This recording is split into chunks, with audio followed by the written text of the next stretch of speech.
All right, I'm going to put together this plant stand. This is the 6-tier plant stand from Vevor.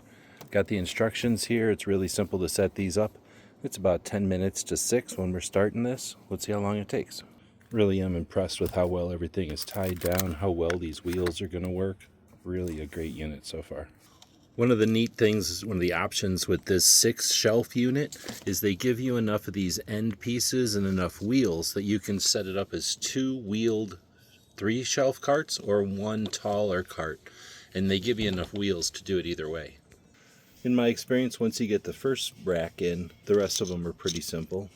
The real trick is to measure. I usually use a shelf to measure. I'll put 1 shelf in this way, and that'll tell me how high to measure. Alright, so it'd take me about 25 minutes, and it all went together pretty quick. I like that it has these trays for each level. And put the lights on there.